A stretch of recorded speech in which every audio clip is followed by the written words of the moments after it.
I don't know what this is.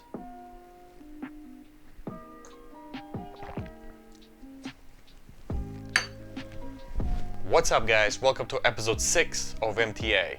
Today we're going to talk about one of the most successful and currently active bands of Azerbaijan, and those are Pyraweed.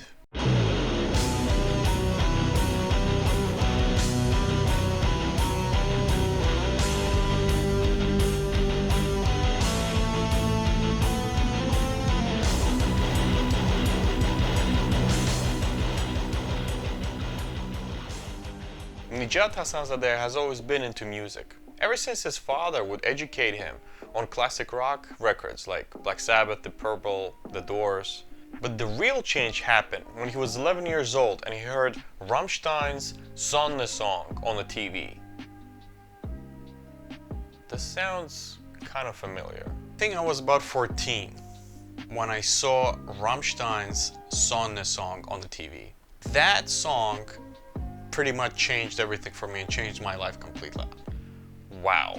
Nijat got obsessed, like metalheads often do, and started looking for more bands that sounded like Rammstein, aka heavy. Next time Nijat's brain exploded was when he turned 12. He discovered Slipknot. Around this time, some of his friends introduced him channels like A1 and Bridge TV, and Nijat learned a lot about bands from there. From now on, it was a snowball effect, and Nijat was discovering new music every day. Nijat didn't really have a genre preference in metal, so he had a whole vinaigrette of music going on, starting from Madwayne to Burzum, from Metallica to Darkthrone, etc. But one thing was always important to Nijat was for the track to be difficult to understand, difficult to comprehend. Non-metalheads here might be very confused, but metalheads do know what I'm talking about. When Nijat was 13, he started working at a PlayStation salon. And it's basically where you play video games in Azerbaijan. No, not an arcade. Usually it's just a garage where you have few video game consoles and you can pay to play hourly. But the reason I'm telling you this is that Nijat was trying to save up money for an electric guitar. He ended up not having enough money for an electric guitar, so he got an acoustic. Nijat quickly realized that he has a certain talent for this because right away, without any deep knowledge or understanding, instrument came easy to him and he knew what to do with it just by watching the concerts of his favorite bands. Later on, Nijat meets Farid Mailov. They had similar tastes and similar goals, so they became friends. They decided to make some music, so they crafted some drums from empty buckets and pans. This sounds oddly familiar as well. It wasn't. We created drums using an oil heater and books. Azeri metalheads, man. They finally got an electric guitar from someone and they started playing something.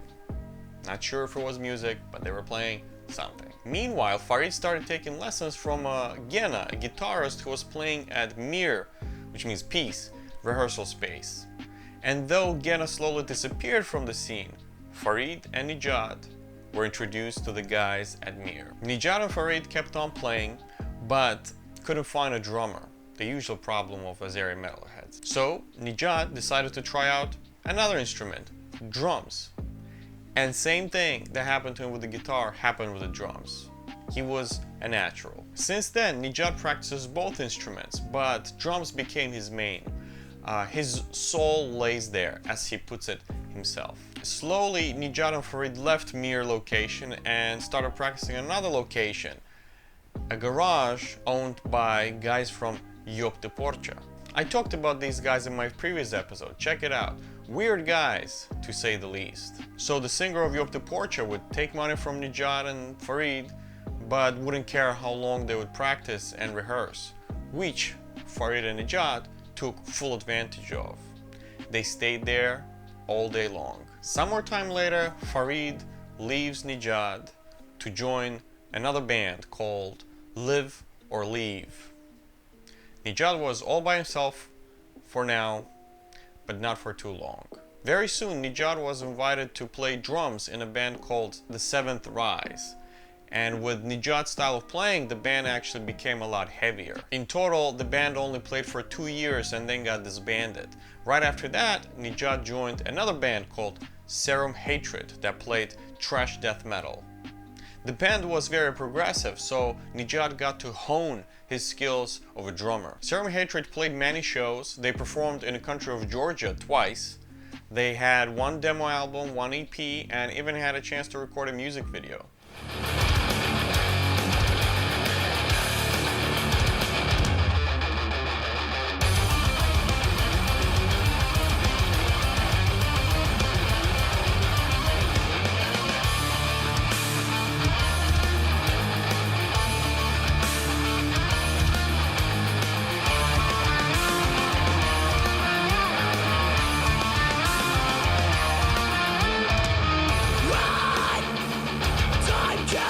Nijat played in Serumhatred from 2012 to 2017, and he considers it to be what you would call his first serious band.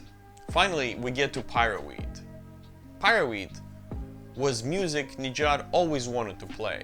Throughout all these years, Nijat was working on the material for Pyraweed by himself, so he finally decided to make it a real thing. In 2015, Pyraweed released an EP that became very successful online. Nijat was very inspired by the support he has received, so he decided to release another single and another LP that both were very successful again. Nijat wasn't planning to perform live, so he stayed as a one-man band at first, but then Baba Mirzaev, his friend, inspired Nijat to get a band and start performing maybe. Baba promised to play on bass, and Nijat also invited a legendary drummer Ramin Sadykhov to play on drums.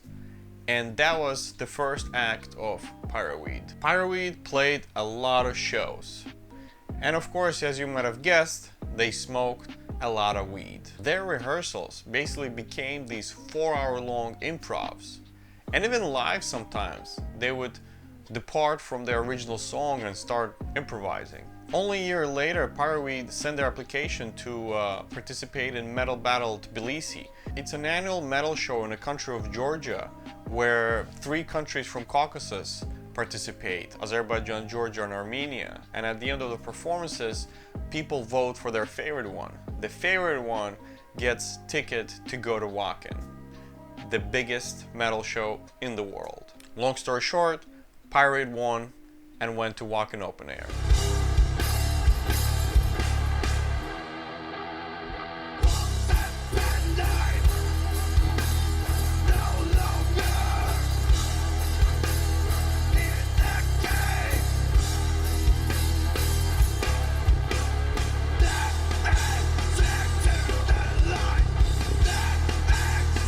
Pyraweed would never lock themselves in a specific genre. The point was to contain the atmosphere and the soul of the music. The lyrics mostly contained of Nijat's dreams and hallucinations. Pyraweed got pretty good exposure, so they went on tour across Russia and Ukraine, even had a solo concert in Moscow. They also performed in the Netherlands at Into the Void festival. Pyraweed are also at Robust Fellow label, and have been supported by them for 3 years now. In total, Pyraweed released 5 albums, and the recent one came out actually in April. April 20. It's called 420. Smart. But in 2018, hungry for more, Nijat created another band where he took the role of a drummer. Slamming, brutal death metal band called Goat Ripper. Goat Ripper played a few shows and recorded their first album, Vicious Structure of Crucified. That was received pretty well.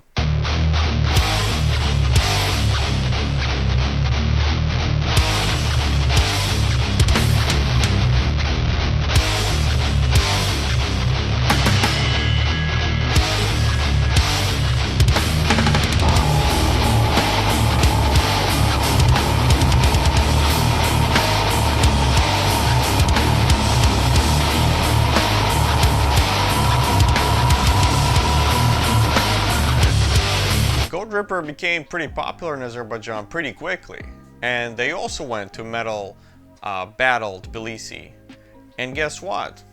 They also won the ticket to Wacken. Pretty amazing.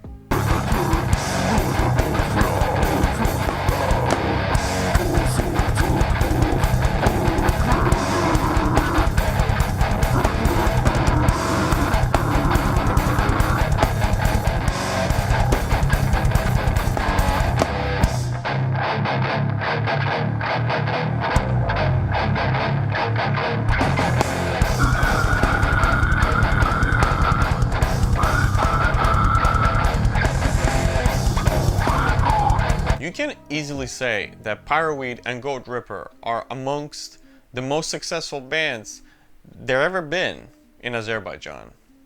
Plus, these guys are still active. As I mentioned earlier, Pyraweed just released their latest album, and Goat Ripper are working on a new one right now. It's interesting how these two bands are pretty successful, and there's same man that stands behind creation of both of these bands.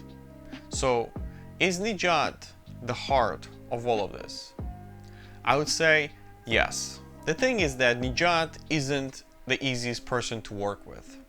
He's very demanding, so his rehearsals would be very intense, but rewarding at the end. But of course, not everyone is always on the board with that, so it wasn't easy and it was a little picnic. But those who stayed and worked hard got to go and perform at Wacken.